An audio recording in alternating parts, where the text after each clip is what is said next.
That, my friends, is the aroma of excellence.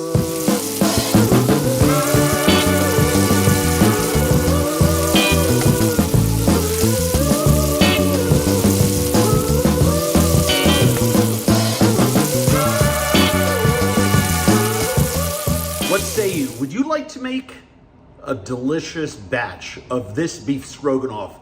A dish with roots in mid-19th century Tsarist Russia, of course, moved westward into Europe with all of the nobles and their chefs. It's the same movement westward that gave us kulubiak of salmon, an obsession for caviar, and all other things Russian when it comes to cuisine. This,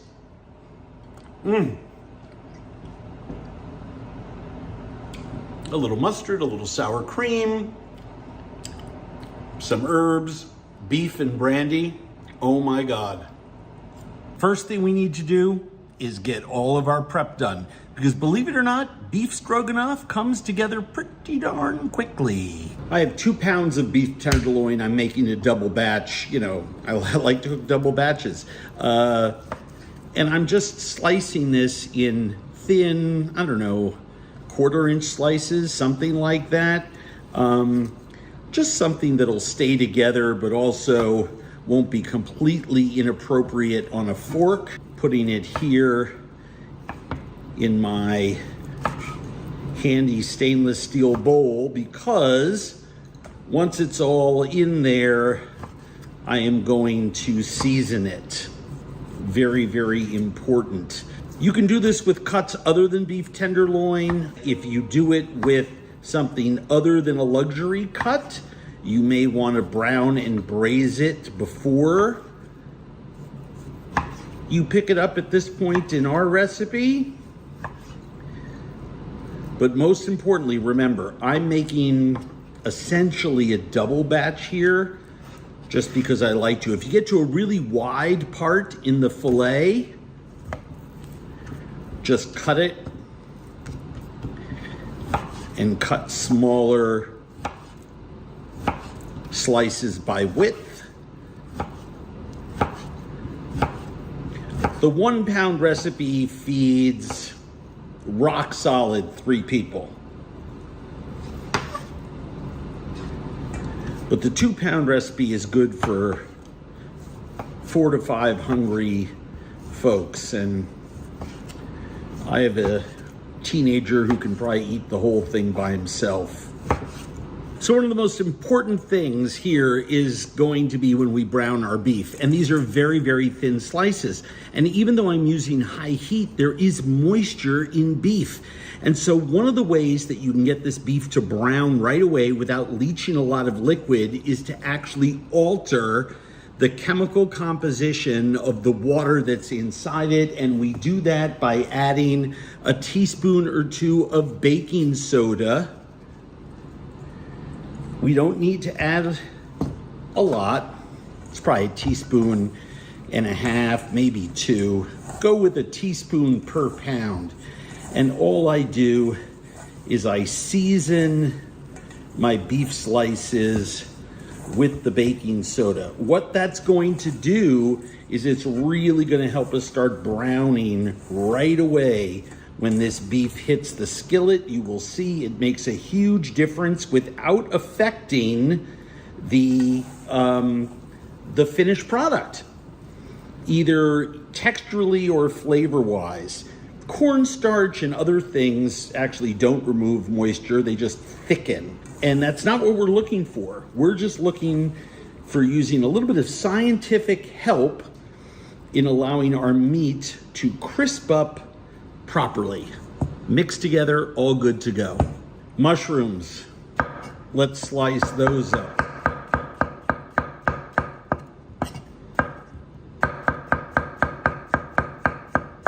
Onions cut in half.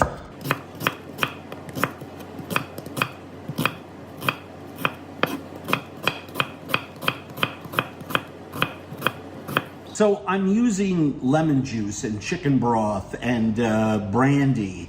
I'm gonna caramelize all of our goodies in butter and not in oil. Traditional beef stroganoff stuff, and I'm gonna serve them over good old-fashioned egg noodles, but there's a couple more unusual ingredients that I like to use.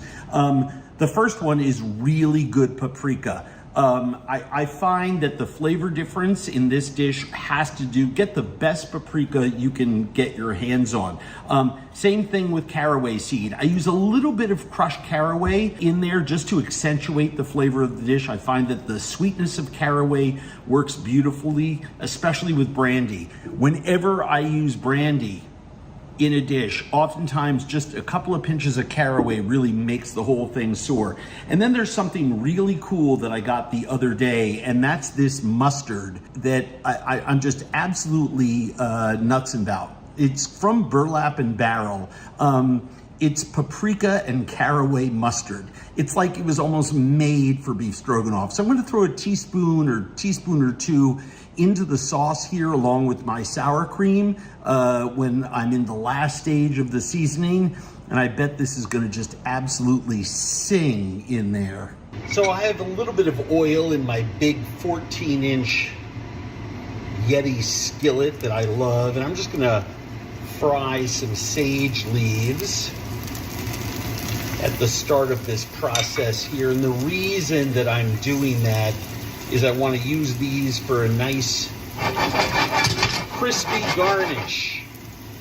We'll let those fry and stick them on this plate, and we'll use them to garnish the dish when we're done. In goes my butter.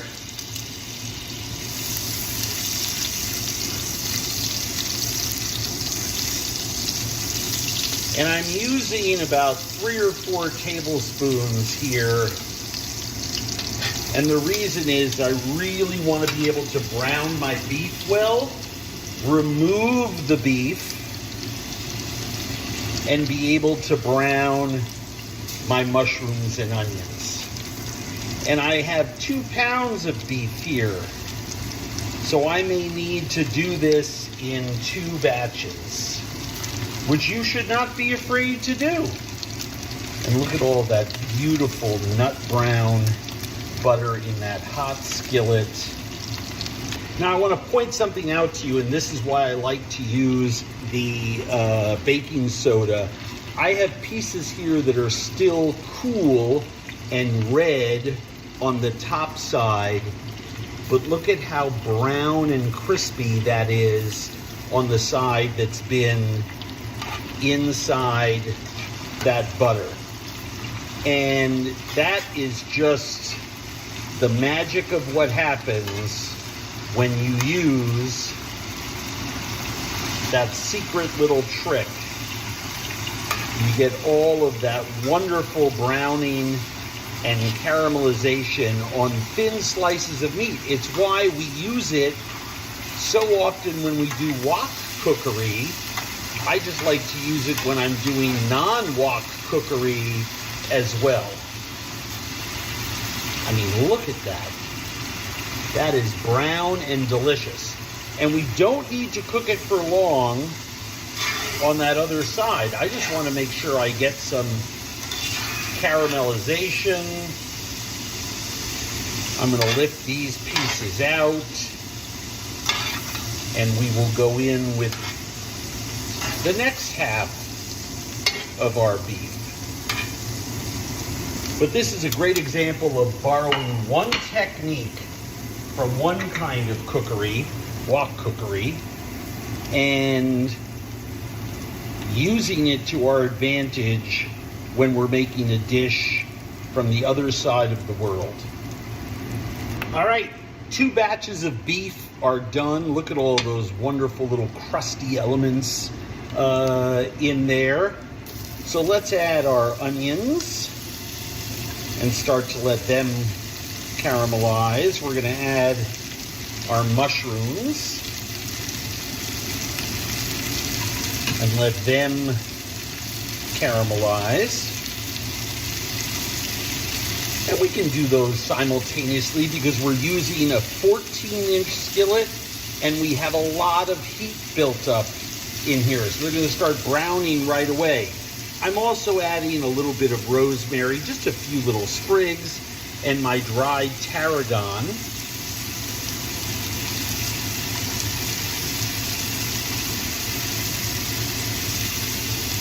And we'll let that cook till they get nice and roasty toasty, stirring every couple of minutes. Now, I've waited about 3 minutes, and I haven't stirred this. You can already see the caramelization taking place there.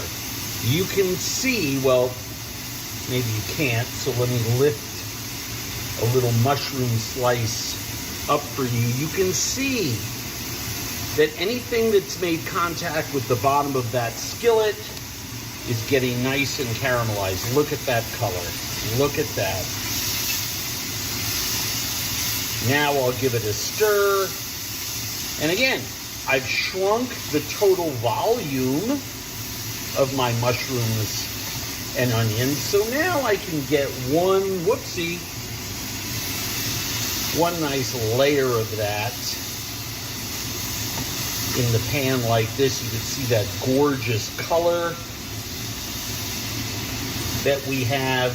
And in just a matter of a couple of minutes, we've gotten to the point where we can add some of our dry spices followed by our stock. So the first thing that I want to do is I want to add 2 tablespoons of really good Hungarian paprika, and maybe another ½ teaspoon for good measure, because this is now empty. I'm just going to add, I don't know, 1/4 teaspoon, a few pinches, and 1 more pinch of caraway seed, and I'm going to add my chicken broth. Again, this is a double batch. I usually add in between a ½ to a 3/4 cup of chicken broth per pound of meat. The big difference here is that when I'm in a big skillet like this, it's going to start simmering and the evaporation is going to be pretty abundant and will happen fairly quickly. So I put in a 1.5 cups total of chicken broth. You can see it's simmering already. I'm going to let that cook for a minute or two, let that evaporate by about 50%, and we'll get on with the next step. I'm going to add a tablespoon of that paprika mustard. Just give it a stir.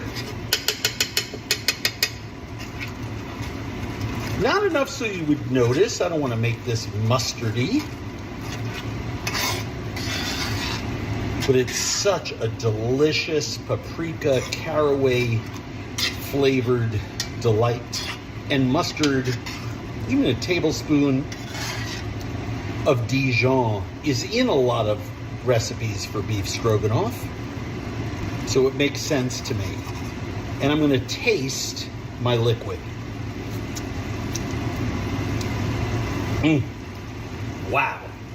Reeks of mushroom and onion, then a little bit of caraway and paprika on the backside. This is going to be a great batch. After a couple minutes here, I have almost reduced that amount of liquid by about half at a very strong simmer. And we can always reduce this more, but I want to lose all the liquid, and we're adding sour cream, which, while not a thickener, is going to be thicker than adding water. So let's at least now go in and add our lemon juice and our brandy.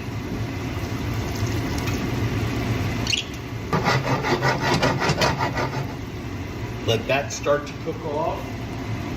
I'm going to add some lemon juice. Just a wonderful acid to brighten this up. Juice of about half a lemon. And let that cook for a couple of minutes. We're just building layers of flavor here. When I can drag my spatula like that and I see that the sauce has got some body to it, I know it's time to add back my beef and all those juices on that plate where it was resting, and just give that a toss in here. And the reason I do is that I have all this hot liquid in the pan, and I've got this room temperature / warm meat. It hasn't been resting for that long, but it's, you know, it's thinly sliced. Not like it holds its temperature forever. And I can see I'm just gonna turn the temperature on this beef stroganoff down to low and get ready to add my sour cream. For every pound, I add a half cup of sour cream, and I have a 2-pound batch here. So I'm going to add a cup of sour cream. And I make sure to turn this down to the lowest possible setting on my stovetop burner. And the reason is I do not want to boil the sour cream. I want it to retain its tangy, milky acidity. I'm just stirring this together. It's another reason why I tossed the meat in there and made sure that that got up to temperature with the sauce before adding that sour cream. The next thing that I want to do is I'll just taste this for seasoning. I know it could use some pepper. It might need a little bit of salt. And I'm just gonna let this gorgeous beef stroganoff, I mean, this is about as picture perfect as it gets. I'm just gonna let that hold. No movement at all. This is probably 200 degrees. I'm just gonna let it sit there while I cook my egg noodles. Now, a quick word about the discrepancy that you're going to find between the written recipe and the video. In this video, once my noodles and my beef are ready to be plated, I'm gonna sprinkle them with a little bit of parsley. Typically, I stir a few tablespoons of dill in at the last minute. But of course, when I went to the market, all the dill was pretty crappy looking. So I just opted not to, and I did not use dried dill because dried dill has a very, very, very different flavor. So don't let those little things ruin your night. Just proceed with the dish. Use another herb that you think would be nice with it. I make this recipe the same way every time. Always finish with a few tablespoons of dill. No dill's available, no big dill. Get it? Look at how gorgeous this is. That sauce is so rich and brown because of all that proper caramelizing we did with our beef and our mushrooms and our onions. Look at that piece of perfection. Oh, I almost forgot my fried sage.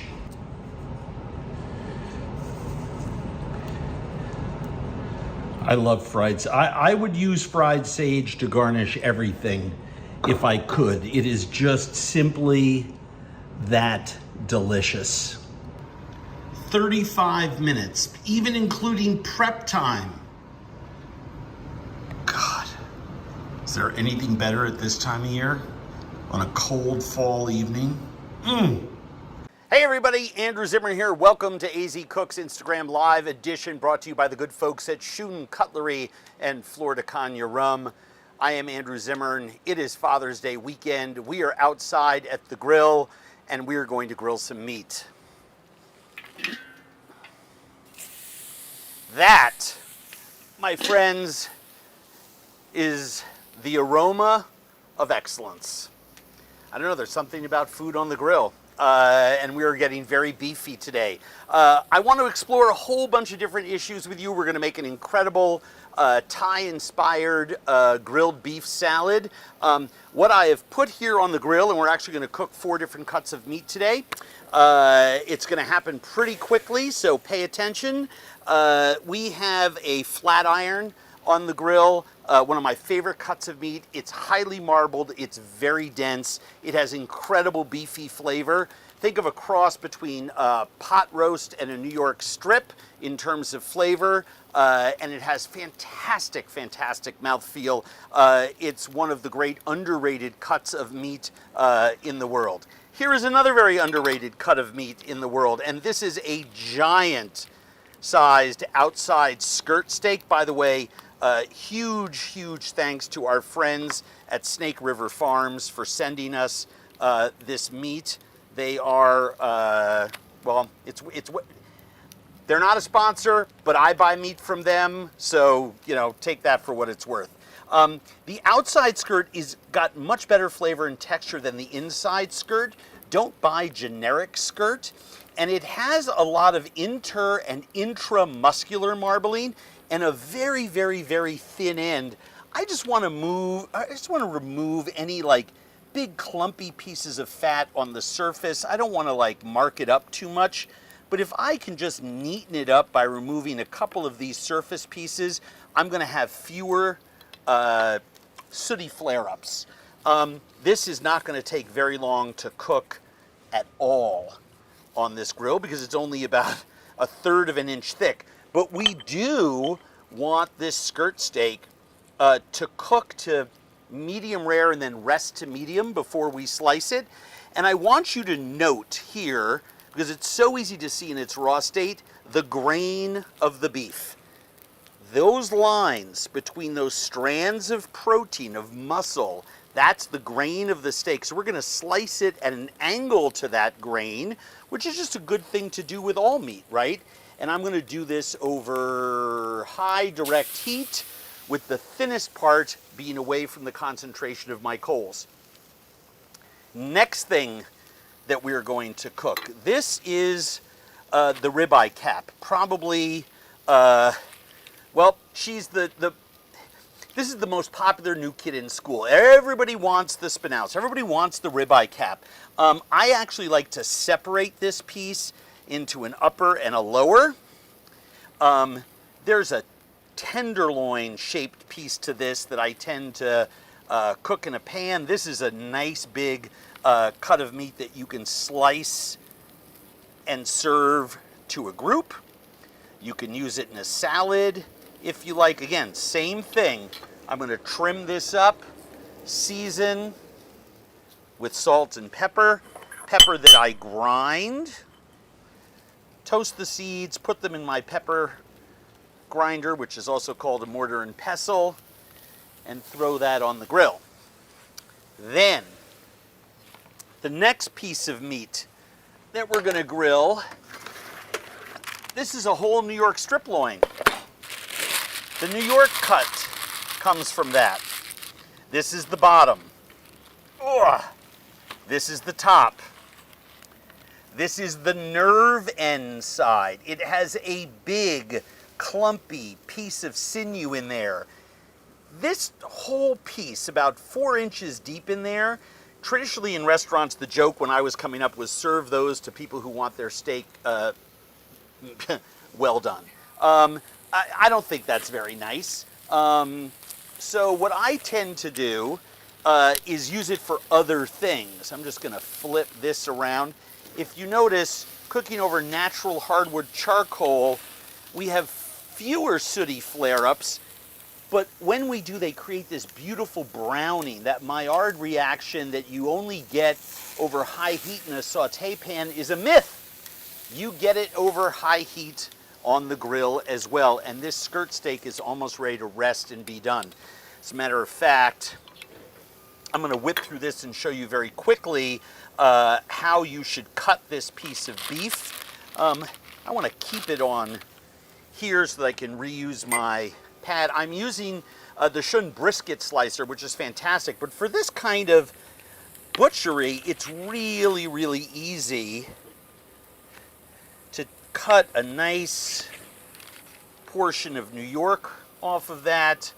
I'm actually going to trim this little flap here. Then I am going to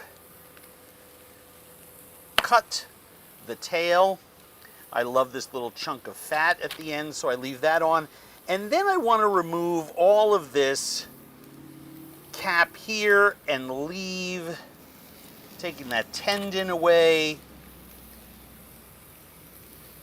So nice to work with a sharp knife. We'll get to that later. And leave this beautiful marbled New York that we can slice as well. Anyway, all of these cuts of meat are fantastic. We're going to review where we are in a second. Madeline, if you would take these from me and put those back in the fridge, we will get down to business. All right. First things first. Let's take that cut off and let it rest. I rest all of my meat. Let's keep this steak moving so we can get some nice quadrillage on there. That's that cross hatching that we're looking for. I want to make sure to keep the largest piece of meat on the grill moving because we don't want to burn it. This beautiful cut here is, as I said before, the flat iron is very dense. So even though it's only about 3/4 of an inch to an inch thick, we really want to let that cook. The flat iron I like to cook to in between medium, serve to in between medium rare and medium. So I want to cook it to no more than medium rare. The ribeye cap, I want to cook to in between medium rare and medium and let it rest up to medium. And this luxury cut here of the New York, I'm going to cook to rare and let it rest to just past rare. If I'm eating this steak, making it for myself, I like it rare. I go black and blue. I lower it over the heat, almost cook it on the grill, over the coals itself. Now, one thing you'll notice, where are the sooty flare-ups coming from? Or any flare-ups? Apologize for that truck backing up. They're coming from underneath these two cuts. And that's because they have so much external fat on them. So if you want to just move them to a cooler part of the grill, you're still going to get sooty flare-ups, right? So it's actually about the crust on there that you're concerned about, not about where on the grill. If you're going to cook over direct heat, you have to stand there. You can't leave it alone. I have a little trick I'm going to show you for this big boy in a second, but I want to get this steak off the grill. Come on over here. Do you see the little bits? I started my meat at room temperature before I put it on. Do you see the little bits of blood, liquid pooling at the top right there on that cut of beef? Yep. That is ready to go. I'm going to do a little finger test. That is around in between rare and medium rare. We're going to let it rest, as we talked about before. It has a thin end, it has a thicker end, right? That thin end will be more medium, and as we approach the middle, it'll be more rare and then become more medium as we get towards the other tip. A large cut of meat like this is great to cook for 2 or 3 people for exactly that reason. You can satisfy more tastes with the same piece of meat. Next thing I want to do, take this beauty off the grill. That's ready. That's medium rare, rested between medium rare and medium. And then we have this beautiful piece right here. I am going to move it into an indirect coal position. Do you see I have all my coals to one side? And I'm going to put the lid on it. That piece of ribeye cap is, I don't know, 3.5 inches thick. It's going to take another 10 minutes on the grill. I'm going to flip it after 5. And by cutting, or by cutting off the oxygen to the fire, I still have it vented top and bottom, so the coals aren't going to die. But by venting it, I decrease or by covering it, I decrease the amount of sooty flare-ups, as well as by putting it onto the indirect side of the coals. It won't burn and carbonize, right? Makes sense? Yeah. Do you have to flip them while you cool them? Do I have to what? Flip the meat. These while they're resting? Yes. Absolutely not. You just leave them as is. And I'm just going to put them right there to rest, and then we'll do a nice little show and tell. I use kosher salt on them right before I season them, right before they go on the grill, and then I will season them again once I taste them. And if you want really good peppery flavor, grind your pepper to order either in a mortar and a pestle or in a grinder. Don't use the pre-ground stuff. It's really not very good for you. I want to talk about knives for a second. When I was butchering the knife, I used a short, well, it's a tiny little slicer. These little knives in the whole petty knife series of knives have a little bit of flex to them. They have a sharp point. You can choke up on them, but I have a lot of maneuverability.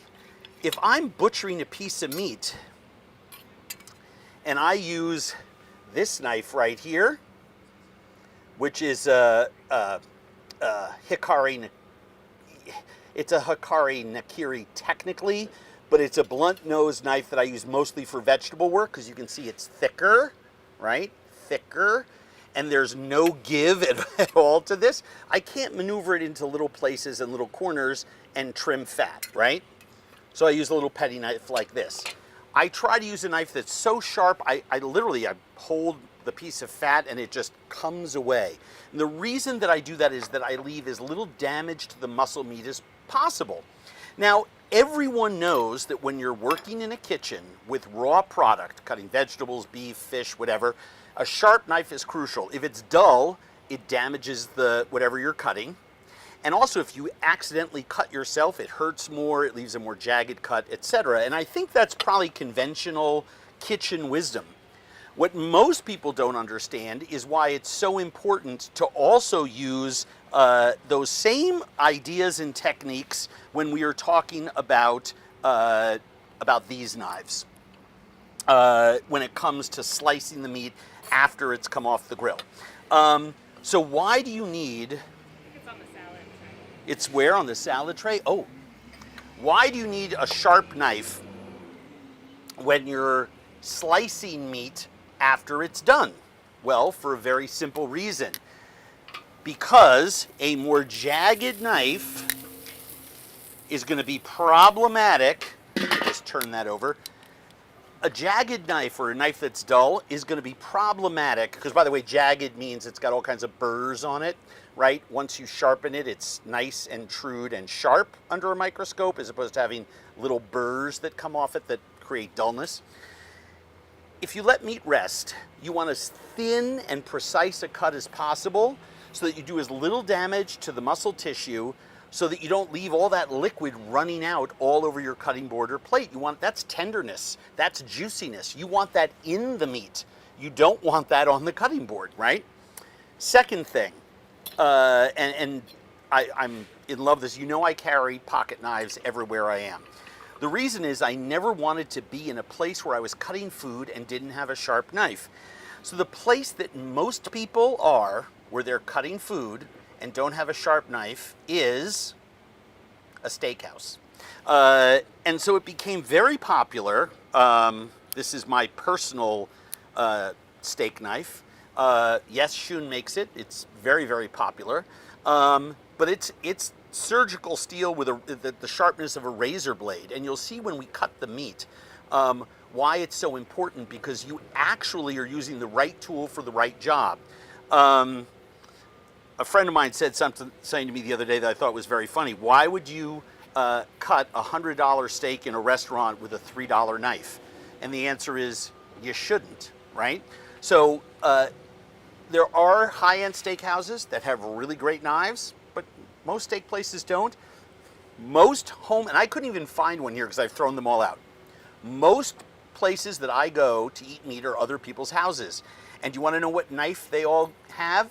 It's a serrated, pointy knife like this, right? But serrated like this one. And it hasn't ever been sharpened. In 20 years, it hasn't been sharpened. And it actually tears the meat. You have jagged edges when you're eating it. That's literally the worst thing that you can cut a piece of meat with. Andrew, what's that brand of knives again? These are all Schoen knives, and yes, they are our sponsor, but let me tell you, I was using them long before they ever came on and sponsored. And they're a fabulous knife with a lot of different verticals within their brand category, from super high-end for people who are, consider themselves professionals, all the way down to starter sets for people that are just starting out in the cooking game. Want to check this one more time. Yeah, we'll flip it over. That's looking near perfect. That rib cap, we really want to cook past medium rare so we can rest to medium, and so it takes a while. What are we going to do with this meat? Well, if you know anything about me and have been listening for a while, the last thing that I do with a piece of meat is put it on a plate and just start eating it. I like to eat my red meat at room temperature. I like it to rest and then slice it and eat it as part of a steak meal. Or I'll even, when I go to a steakhouse, sometimes I'll have a piece of fish, I swear to God. I'll order a piece of steak, have them cook it expertly as they do, and then I'll take it home and eat it the next day, because I think cold sliced steak warm to room temperature is absolutely delightful. But we're gonna make a Thai-inspired beef salad, as I told you. So I'm gonna make my dressing.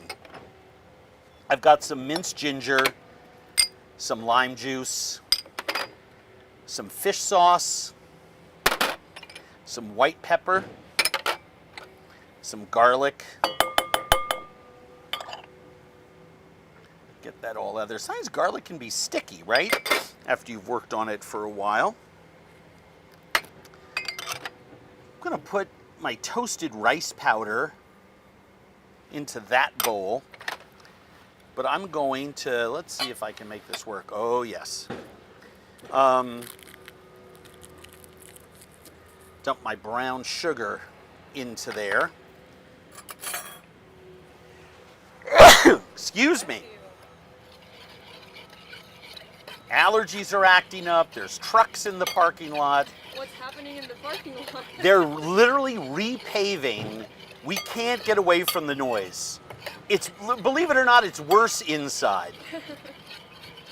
So all I'm going to do is just stir this until that brown sugar starts to dissolve. The garlic and the ginger infuse themselves into that. Do you have any substitutes for the fish sauce? Well, no. Sounds good. Delete it, or try to. Cucumber. I've got the toasted rice powder in there. I've got some chopped jalapeno. I've got some sliced tomato. I've got my chopped scallions. I've got my red onion. This salad is heavy on red onion, which goes great with the dressing.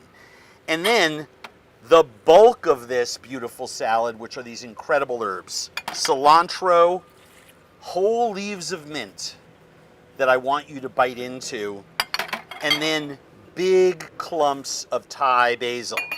And with the Thai basil, because it's on a stem, those stems are edible. You're going to get plenty of big ones. Now, of course, it's starting to rain. And we're going to put that in to our salad. Beautiful head of lettuce. We'll deal with that in a second. Let's take that beautiful rib cap off. And if you see, I'm going to stick that there and bring these back up. I don't manipulate my meat this way, but I will for you on camera. Do you see those lines? See the way it goes this way? I'm going to slice it against the grain, right? Everything is going to get sliced against the grain. All right, so big finish. You were saying mouth is watering. Oh yeah, of course. Whose isn't? I'm dying. Nice sharp knife for slicing. Smells great, someone else says. Well, you know something? I wish you guys were here because the smell of the char is absolutely incredible. I'm going to turn this over a couple of times, not a lot. I just want that toasted rice powder to get circulated. You can buy it already toasted, or you can take any kind of sweet glutinous rice, toast it on a sheet pan in your oven until it's light brown, cool it, and grind it in a spice grinder. That's what we do. You have tons of it on hand, super inexpensive. Not that it's expensive anywhere else. You can see everything. It's very little dressing. It's just enough to coat, right? But what we're missing is the meat. So let's take a look. Let's do this piece.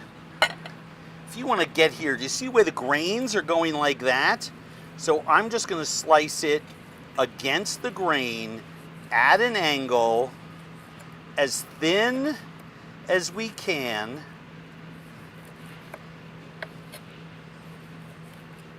Someone's asking if the rainwater adds taste. Well, it's literally sprinkling. If it gets any worse, we got to shut it all down. It's not supposed to. Not supposed to. Fantastic. It's just like a weird lip. Oh. Man, oh man, is that perfect. So that, and it literally is warm. It's not even hot, it's warm.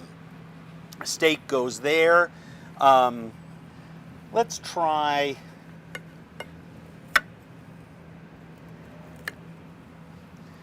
look at that, beautiful. Look at the marbling. Can you see the marbling in there on that flat iron? I don't want to cut long strips, so I'm just going to alternate by doing some halvesy slices on either side here. And you see how a really sharp knife takes care of the job so nicely. And then we're going to give this a stir. Now, you can do a couple things with your presentation. Sometimes it's nice to chop up lettuce and put it inside the salad, but it's not a lettuce salad. It's a steak, herb, onion salad. So I find it much better to just lay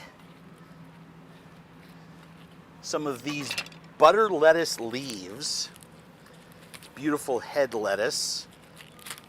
I need one more, sort of make it, well, let's do two.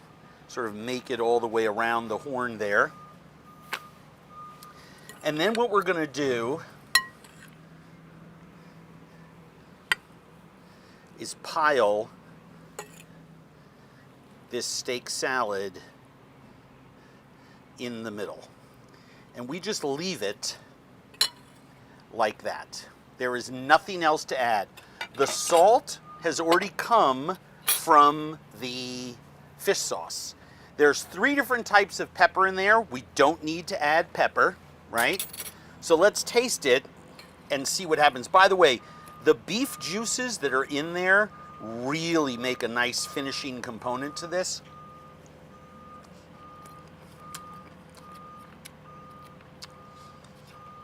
Wow. In Thailand, this salad is called Yam No, N-E-A-U.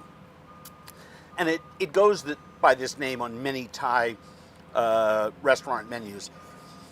It is one of the most delicious salads in the world, really healthy. If you're watching your carbs or doing the keto thing, super good for that. Boy, I'll tell you something. I know Thai basil sometimes is tricky for people to find. Go to an Asian market near you. It is so much more pungent, aromatic, has so much more anise flavor than conventional basil. So someone is asking if it would be too bold to wrap the meat salad in a beautiful lettuce. Just do like a wrap instead. Salad wrap. Why not? You do you, as we like to say in the business. I took my knife. I want to show you what happens in a different environment with this. Well, I'll just cut it on the board. So this right here is the flat iron. This is the cut on that outside skirt. We've rested this baby right here, and that just goes through it like butter. And like I said, in between rare and medium rare, and just let it rest.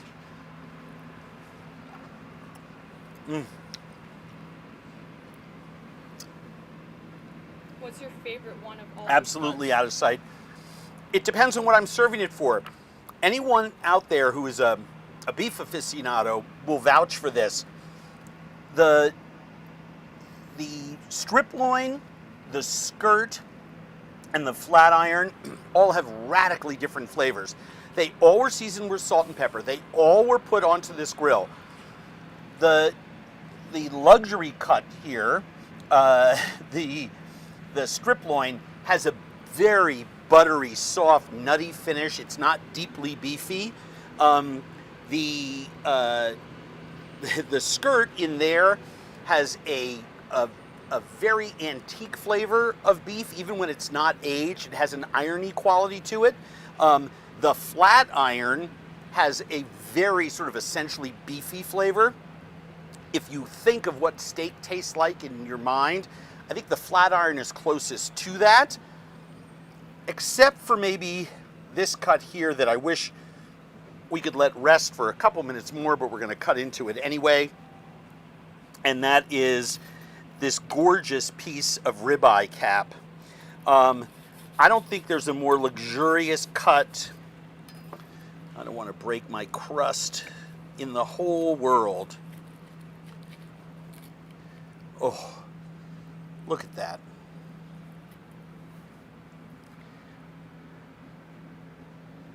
And you can see the grain there. This knife goes through it like butter. Yep.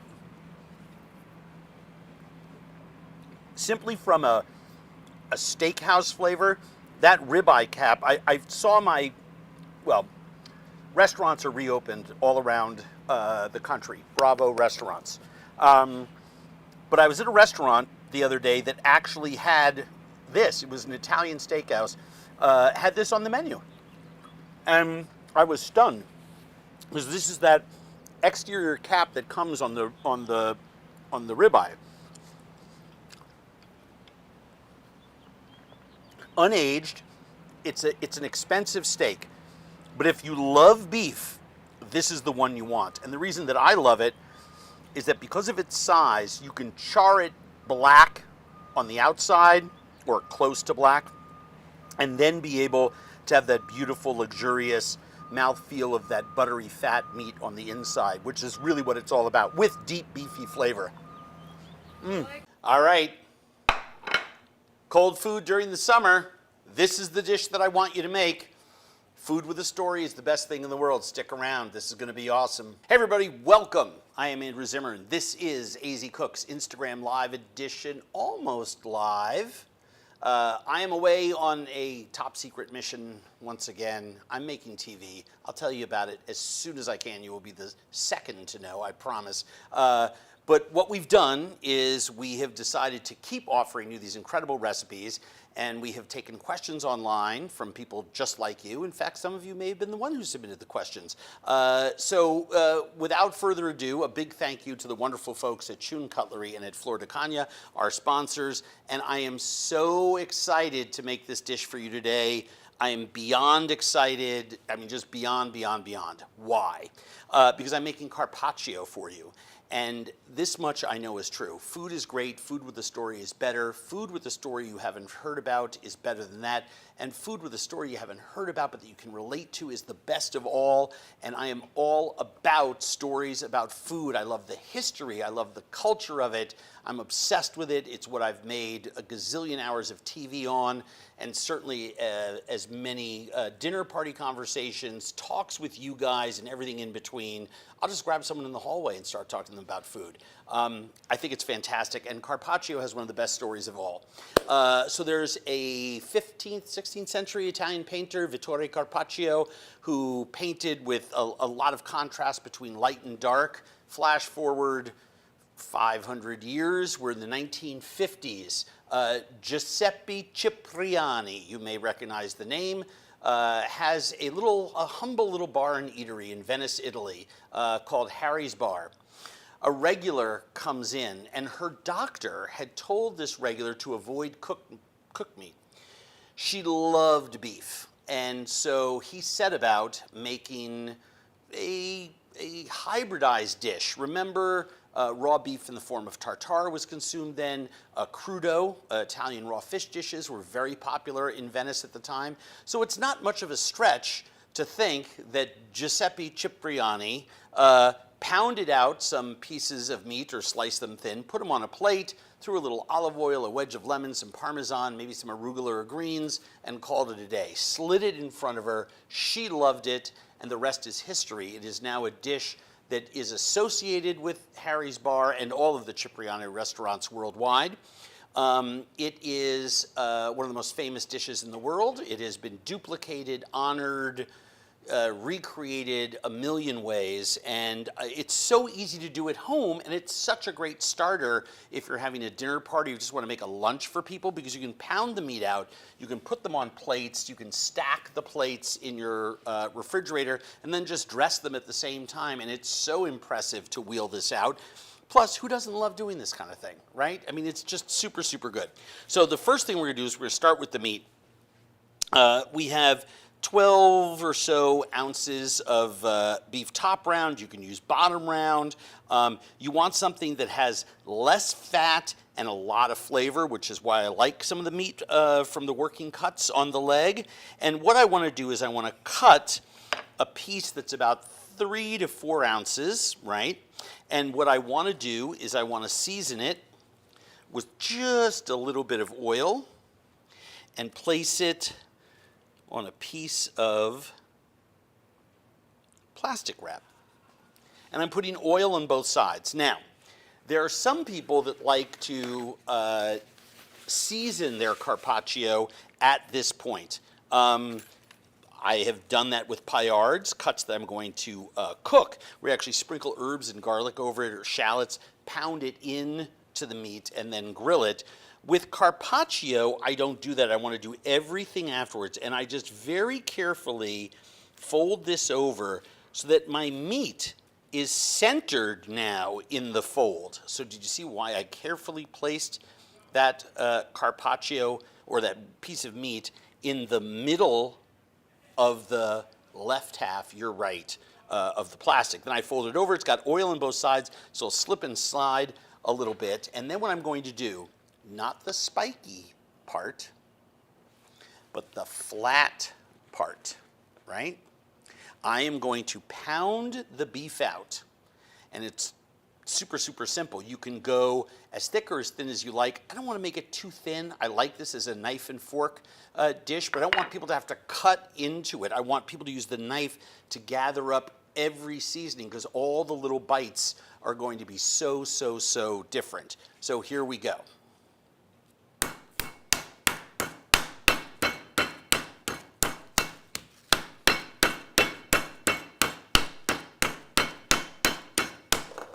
Now, don't be afraid. Remember, there's very little fat in this. If this was a luxury cut like filet mignon, right, what would happen? It would just flatten out really easily. This is a working cut of the animal. So if you notice, I held onto the edge, and then every, what is that, 7, 8 pounds, just flatten it out again. That's why we put the oil on it. And once you've started to break it down, you can start to work it into a circle so that it is more plate shaped, right? And again, just spread the plastic out, because that's a guideline, right? If I get plastic sized on this, I know I'm in the right shape.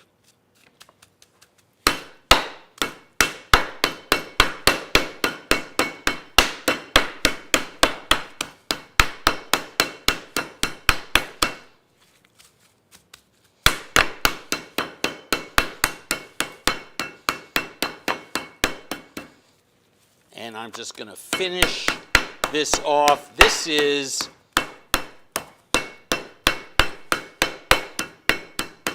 absolutely the right texture as far as I'm concerned. You can cut it with a fork and knife or just use the edge of a fork. Now I will tell you, if I see top or bottom round on sale, I will buy it and I'll make 10 of these and throw them in the freezer.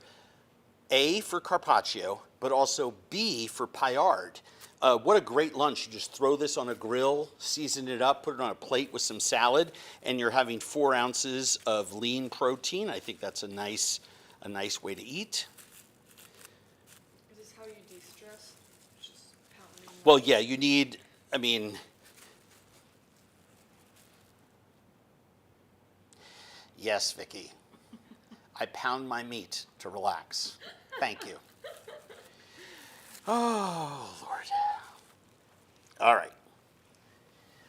I put that down on the plate, and do not get into analysis paralysis about there being some holes. That's fine, right? You wait till you see how this winds up when we are done decorating it. Okay, so what you want to do is you want to start with some of your biggest things first. Salt, pepper. I guess those aren't biggest things, are they? But I want to make sure it's seasoned, and I always forget. And I don't want salt falling on little leaves of tarragon. By the way, I do this in what is sort of an unconventional style. There, on the recipe on our website, UnderServed.com, I have probably, I don't know, 20 different suggestions for toppings. Use all of them, some of them, none of them. I've had this with just lemon and olive oil. It's been delicious. It really depends on the meat you're focusing on. You know me, I'm obsessed with my mortar and pestle. And one of the things that I have come to love with Carpaccio is pistachio. So I'm sprinkling this whole thing with crushed, toasted pistachios. And I'm going to finish with a couple of bigger pieces so that people crunch into those. The texture is unbelievable.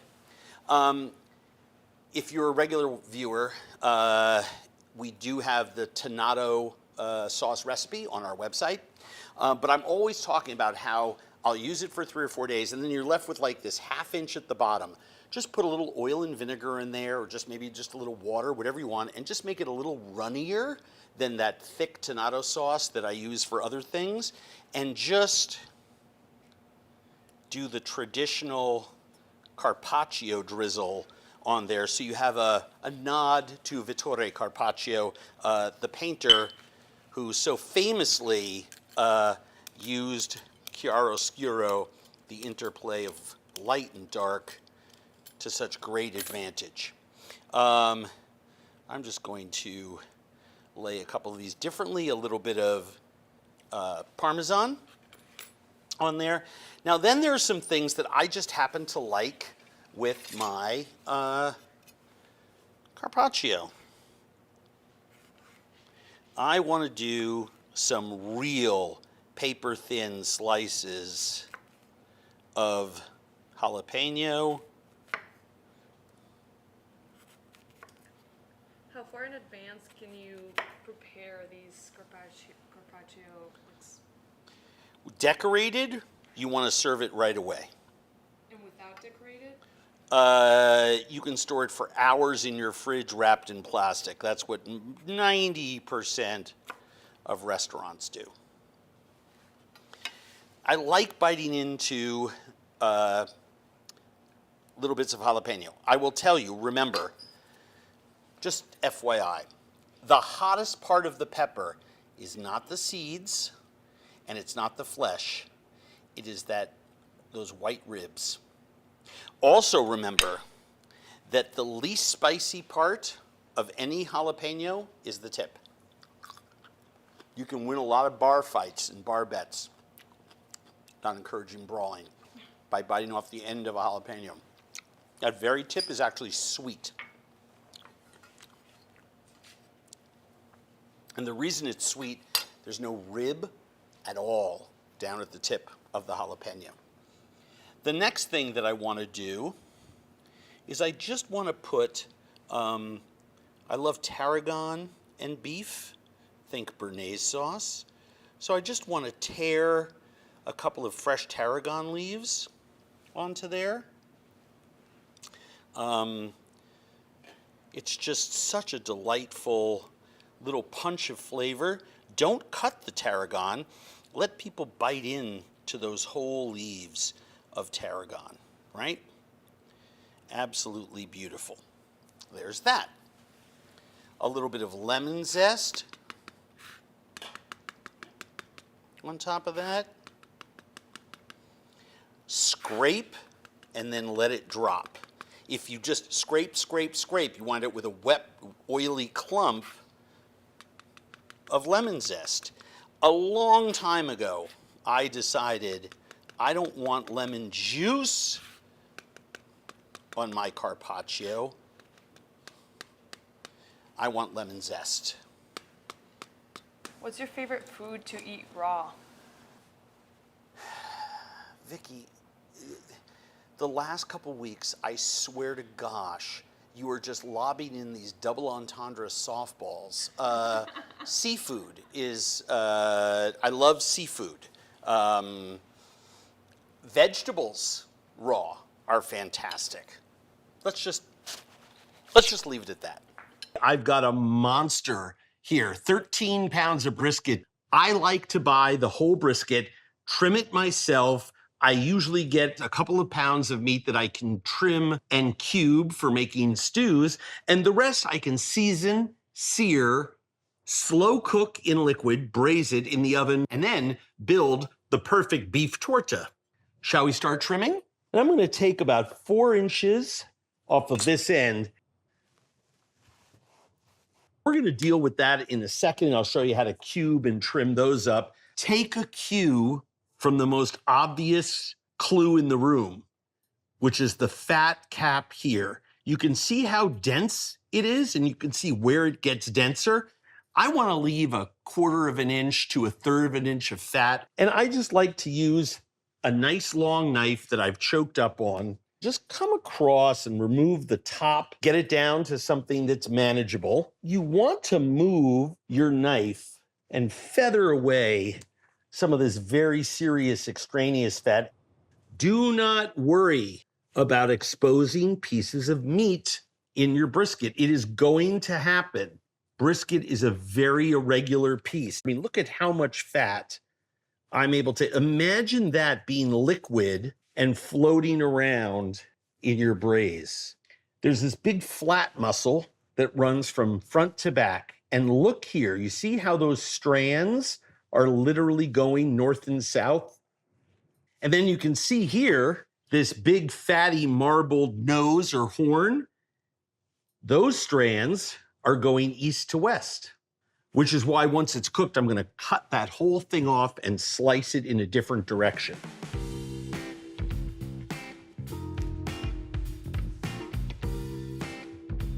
So the next thing we want to do is season our brisket, because we already let it come to room temperature, which is really important so that when we brown it and get it into liquid, it's cooking right away. First thing, sprinkle it with salt, oregano, cumin, little chili powder. I'm gonna rub this, really massage this into the meat. It makes a big difference. I've preheated this big griddle here.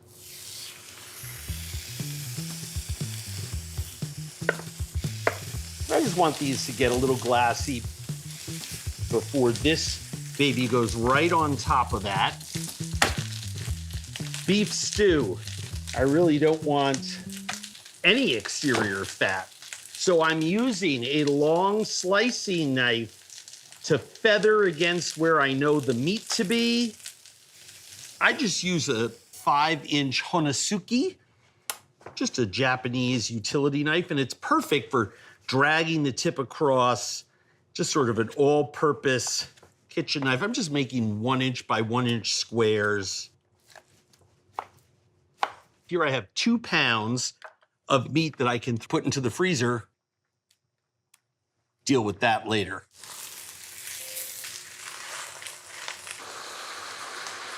I want to bring this whole thing to a simmer. To cover or not to cover? The answer is neither. We tent it. It allows evaporation of the liquid, but it keeps the heat underneath there, and it just returns condensation onto the top of it. So I'll let it go for about 5 hours, and then we'll check it and see how tender it is. I preheated my oven at 350 degrees, because I know when I open it, heat's gonna leave there, and I've lowered it to 325.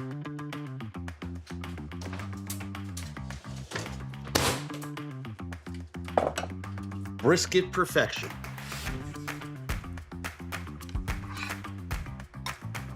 I've got some of the braised onions. I'm gonna season those with my Mexican seasoning. I love this stuff. We worked really hard making these blends. While I'm cutting this, I'm gonna take these bolillo. It's a great Mexican sandwich bread. I'm just gonna put these in the oven for a couple minutes. This top muscle goes east to west. You can see the grain. And you can see here that the flat, which is the muscle on the bottom of the brisket, goes north to south. So typically what I do is I just take this piece right off. I can take this fat that's in between those 2 muscles and just put it to the side. And so here we have the flat of our brisket, and I want to cut the brisket against the grain. And here is perfect, perfect brisket. Mouth tender. Look at how beautifully this knife powers through that brisket. This is a brisket slicer, but I use this to cut and carve any roast, boneless legs of lamb, prime rib. It is literally the best meat slicer that I know of on the market. It is a stunner. Let me just show you 2 random slices here. Notice the difference? This was the top of the brisket. And remember, I trimmed it, but I said I didn't want to take off all the fat because I like this bark and I like that little bit of fat in between. Then we have the lean. That's perfect, right? Everyone's favorite all-purpose utility knife. Let's go with the beef. Pickled onions, those braised onions loaded with all of that beef juice. It's like a Mexican banh mi. Some queso Oaxaca, some of that tamarind salsa.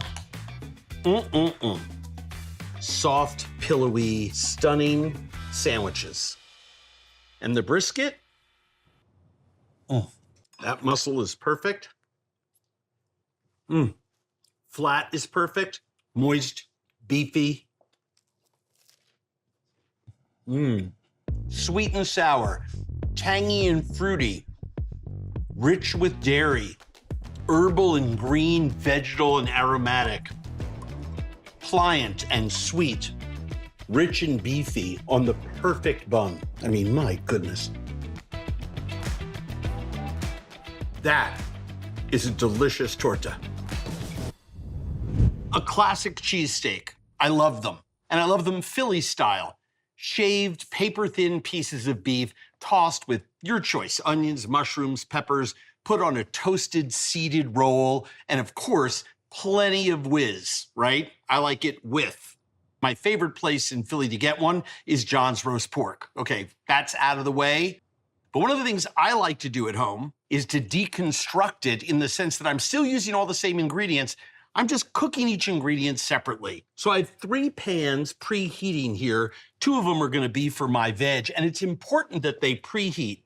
When I'm searing things like peppers, I wanna make sure I get a hard sear, but at the same time, I also wanna make sure that I don't overcook them. I want them wilted. Still wanna get a little crunch from that fresh pepper flavor. And by the way, as you can see, I'm using an 8-inch narukami, which is a chef's knife. It comes in really handy for slicing, push cutting, because my entire hand fits underneath the apogee of the blade.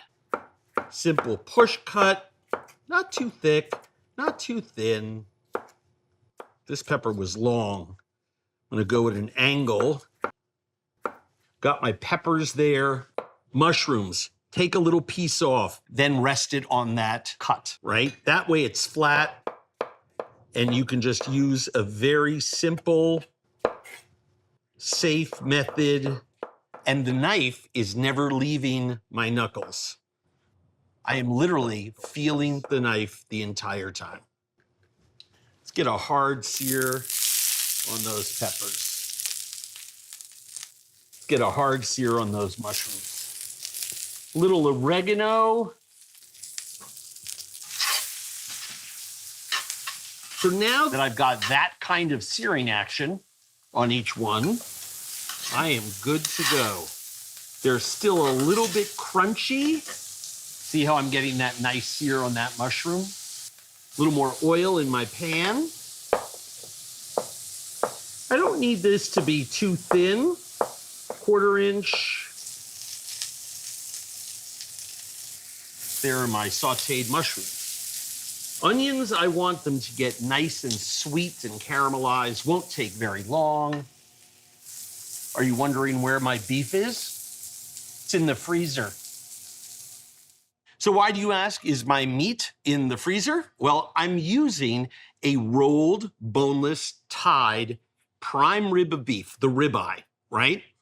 And I want to slice it really, really thin. So if it's a little bit frozen, like you let it sit in there for a half hour, 45 minutes, and I use one of Shun's brisket knives, I can actually get long, thin slices. So here we go.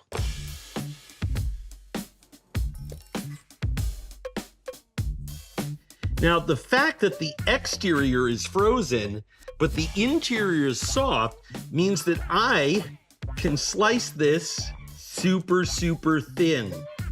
Turn the other side around. Those are the most frozen parts, right? Because it's thawing and coming to temperature really, really fast. I have about a pound, maybe pound and a third slice here, plenty for my sandwich. I now have about 1 3/4 pounds left.